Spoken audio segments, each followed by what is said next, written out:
Mas como você enxerga que vale a pena você se dedicar a investir nesse cliente, É. pensando para o seu negócio, assim? Pô, não tem uma fórmula É. fechada, né, mas a gente quando faz as segmentações, a gente cria critérios que são alguns são super, quantitativos e outros são qualitativos. Uhum. Esses critérios qualitativos, eles ajudam bastante. Então, posicionamento estratégico do cliente, como é que a gente vê? O cara tem uma estratégia de médio e longo prazo?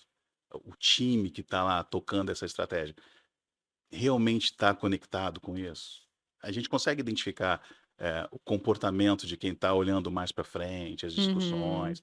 A estratégia vai mudando de um cliente que está olhando um pouco mais Que para no final é a frente. maturidade do cliente, se ele está num A patamar ainda maturidade. E é até engraçado como é que a gente menor. explica isso, porque às vezes a gente conversando com áreas da área, um time internacional, o cara, pô, maturidade estratégica, o que que é isso?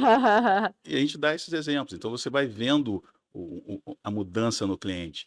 E esse cliente, que eu mencionei antes, nitidamente mudou, as pessoas foram mudando, foram trazendo, contratando pessoas que estavam com um olhar um pouco mais para frente, porque centralmente os donos daquela empresa decidiram que iam deixar de ser um player pequeno, sempre pequeno, Aham. porque eles tinham um tamanho de médio, para tentar ser um cliente grande. Então, assim, um mega desafio, que não era só investimento, mas conseguir fazer essa transição. E a gente foi vendo, pô, começaram a trocar as pessoas que estavam assumindo posições mais estratégicas, efetivamente eram pessoas estratégicas. A conversa muda e aí as coisas É. começam a caminhar de forma que você consegue ver o investimento que você está fazendo aí, de botar uma mão de obra mais qualificada, mais dedicada, retornando. Mas assim, esse próprio cliente, a gente ao longo de, tipo, 5 anos, a gente fez um passo à frente, aí não acompanhou, voltamos. Aí t nos relacionamos transacionalmente por mais um período, aí a gente foi fazendo a leitura: "Ó, eu acho que agora está caminhando". Mudamos de novo, caminhou um pouquinho, parou, mas depois daquele primeiro passo, estava claro que a estratégia deles era avançar para ser um player mais estratégico e de maior relevância. A gente manteve ali, dobramos a aposta e funcionou super bem, É, funcionou às bem. vezes eu já vivi assim de você criar um relacionamento, né, com o cliente, entender aquele cliente ali, e você vê que o nível da troca, né, Uhum. não é tão qualificado. E você: É, "Puxa, cara, vou ter que ensinar aqui e tal". E aí, como é que eu ensino o cara a ver valor, a entender e fazer as perguntas certas, ser mais estratégico e tal? E aí, às vezes, você começa a fazer as perguntas e provocar: "E se a gente fizesse assim, fizesse assado?" E você vê que a pessoa, às vezes, como não é tão estratégica, ela às vezes quer se blindar e ela não deixa isso é. passar para dentro da empresa, Uhum. porque pode até expor ela, né. E você tem que estar ali naquele jogo de: "Não, tô aqui para oferecer o melhor e te dar todas as ferramentas para você conseguir, né, mostrar resultado, levar para dentro", e por outro lado, ao mesmo tempo, ela também não quer te É. dar visibilidade, porque ela, né, então você fica meio: "Caramba, como que eu vou ultrapassar É, essa barreira?" esse é o dia a dia de um gerente de contas, né, ele tá olhando, fazendo essas leituras e tentando acessar, fazer influência num nível mais sênior. Então, às vezes, você tem um blocker ali, alguém que Aham. está preso ali ao passado, a um modelo que você já quer avançar e que não te dá acesso para um nível mais estratégico. Mas eu acho que a gente tem como trabalhar em conjunto, né, então é muito comum, às vezes, a gente tem lá o nível de relacionamento do gerente de contas lá com o gerente de compras, e em algumas situações você tem os encontros onde você coloca as diretorias das empresas junto. Então você Aham. consegue ter uma troca de estratégia ali, de um olhar mais de longo prazo. E aí isso faz um Uhum. top-down, muitas vezes, se você tem um Total. blocker ali travando aquele avanço da própria empresa. Então acho que isso são ferramentas que a gente tem e modos de trabalho que acabam fazendo com que a coisa caminhe. Mas é um desafio. Agora estou me lembrando de um outro cliente aqui que tem uma pessoa ali que trava todas as iniciativas que o próprio cliente precisa fazer e que já Aham. externou. Mas de uma maneira ou de outra, a pessoa vai ficando, comprimida ali numa cápsula ali, isolada, porque se as empresas estão avançando numa direção, não tem como aquela pessoa travar.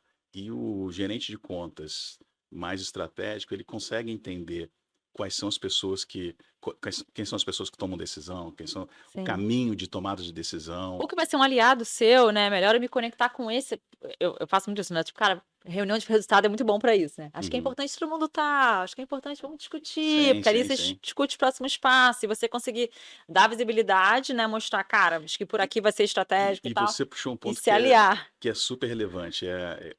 Nesse ambiente, fazer influência, ter influência, vou dizer que é tudo, mas é muito importante, né? Você saber quem são as pessoas que tomam as decisões e qual é a agenda estratégica e tal, você consegue adicionar uma proposta de valor e fazer influência. Porque, pô, eu estou aqui trabalhando.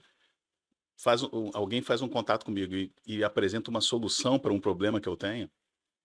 Pô, não tem como eu não prestar atenção naquilo ali. E aquela pessoa que trouxe aquela solução vai ter uma atenção maior minha. Pô, esse cara agrega valor para o meu negócio. Olha aqui, se eu for lá me encontrar com um grande cliente meu e não adicionar nada de valor para ele, não vai querer me atender. Ele vai olhar, pô, esse cara tá focado no curto prazo, tá me entregando coisas que todos me entregam. Então, agora, pô, ele vai alocar esse tempo para alguém que está desafiando ele para avançar, ou ele olha, pô, esses caras estão com uma agenda parecida com a minha de futuro, hein? Pô, interessante. Os desafios deles são legais. Pô, e tem tudo a ver com os meus aqui, né? Pô, a gente podia desenvolver coisas em conjunto.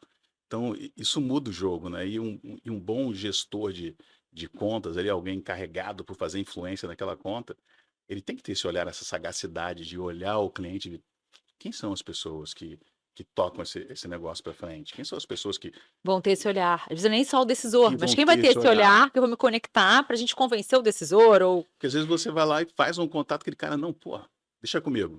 Cara, esse assunto aqui tá bombando aqui e é super relevante para um grupo aqui específico. Uhum. Eu vou levar esse assunto Conecta com as pessoas certas. para discussão lá e essa conexão alimenta um caminho que vai ganhando corpo. Acho que Mas olha que curioso, tudo que você trouxe para falar disso, você está falando, que a sua influência que você vai conseguir influenciar quando você consegue agregar valor e mostrar um caminho uhum, diferente ou uma forma de fazer ou uma solução de uma dor. No fim uhum. do dia, você em nenhum momento falou que essa influência é medida por networking ou por você Não, ter uma relação pessoal, né, próxima. No fim do dia, é quando você de fato olha de maneira genuína ali, cara, super, eu quero agregar, né? Eu posso te, né? Eu tenho o maior prazer em te ajudar, porque é exatamente o tipo de trabalho que eu ofereço e que você vai poder me remunerar. uma das coisas que eu acho que mudou bastante ao longo do tempo é aquela figura do vendedor, do homem de negócio ali, que era o cara que tinha um relacionamento altíssimo. Todo mundo, o relacionamento é super importante para você acessar as pessoas. Mas o relacionamento, hoje em dia, está tudo muito automatizado. Então, o cara vai, do ponto de vista mais transacional, vou tirar um pedido, vou fazer uma venda aqui. Cara, hoje tem programas completos, aí tudo é planejado, tudo é levantado num nível de detalhe que não tem espaço mais para quem compra falar, não, eu vou te ajudar aqui. Esse mês eu vou te ajudar. Não tem mais essa de vou te ajudar. Num nível de grandes empresas, negócio com grandes empresas, é o que está escrito, é o que está acontecendo ali no mundo real vai gerar o negócio. Então, a influência hoje não é relacional. A influência é de adicionar valor. Se você adiciona valor, você gera alguma influência ali. Você consegue conectar as agendas. Eu acho que a conexão de agendas, para mim, eu acho que é É claro que o é o skill, né, caminho. da relação é super importante, né, Super para você trazer a importante. pessoa para perto e tal, Mas mas ele é o te primeiro coloca lá. passo, é. Depois disso, se você não tem algo para adicionar, você não consegue caminhar, né? Então, por isso que conhecer agendas e trocar os desafios e a troca mesmo, eu acho que co-criar planos, eu acho que é fantástico. Você ter um plano desenvolvido, o pessoal fala em joint business plan ou co-criação de planos, ter um plano conjunto dá tranquilidade para o cliente, talvez não teu cliente final, mas o cliente, o teu parceiro no ecossistema comercial ali, que você está dedicado para que ele vá bem. Então, se eu tenho pessoas dedicadas para fazer o negócio dele caminhar bem. Então, por que não ter Uhum. uma troca bacana e ter um plano conjunto? E aí depois você vai acompanhando aquilo acontecendo dia a dia. Então, O isso Renovation reforça, né? Week rolou há pouco tempo, né. O que eu mais vi lá em painel foi de painel junto de fornecedor-cliente, mas com certeza resolvendo uma dor que agregava para os 2, Uhum. sabe. É um modelo que aquele fornecedor queria implementar e testou com aquele cliente, o cliente tendo o resultado daquilo que era uma dor dele, que foi sanada. Então, muito painel de pessoas levando junto projetos, sabe, Uhum. no sentido de se colocar de igual para igual e não do tipo: "Ah, ou eu sou só o case do fornecedor", não, sabe. Bem legal, assim, como que as pessoas cada vez mais estão percebendo, né, que na verdade é uma composição, é uma troca, né, essa Ah, relação ali de e de e de no vendedor no e cliente. no meu ambiente de negócio, como eu não me comunico, eu não vendo o meu produto direto para o meu consumidor final, eu preciso digamos, do intermediário. Eu tenho um ponto de venda que não é meu, que vai fazer Uhum. essa comunicação com o meu cliente final.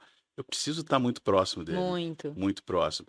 E um outro ponto que eu acho que é interessante, a voz desse consumidor deveria estar presente nas discussões que a gente tem. Sim, Então, pô, se eu estou sentando aqui com um player desse ecossistema aqui, para discutir sobre soluções para esse consumidor final, a gente até usa isso em algumas reuniões, né, de ter a voz do consumidor aqui. Então, alguém faz o papel de ser a voz do consumidor. E depois a gente pergunta, vem cá, como você se sentiu como consumidor nessa vocês discussão? fazem esse tipo de experiência ali de verdade. Nas reuniões de trabalho. Então, pô, Legal. você é a voz do paciente. Uhum. Você como paciente, como se sentiu com tudo que a gente discutiu aqui? Pô, me senti valorizado. Acho que vocês buscaram alternativas, vocês estressaram até o máximo aqui. Olha, isso aqui eu não gostei, porque vocês pensaram só em vocês. Não, essa jornada fica complexa para mim. Vou entrar na internet, vou ter que clicar aqui, clicar ali, depois ir para outro lugar. Essa Uhum. jornada não é fluida para mim. Uhum. Então, ter o cliente final representado nas discussões ajuda a gente a ter um pé na realidade, né? Sonhar, buscar alternativas, mas pô, no final do dia eu estou entregando valor para o meu cliente final lá, não só para a cadeia. É bom para o cliente final? É bom. É bom para a cadeia? É ótimo. Então, tá tudo certo. Não pode ser bom para a cadeia e não ser bom para o cliente final.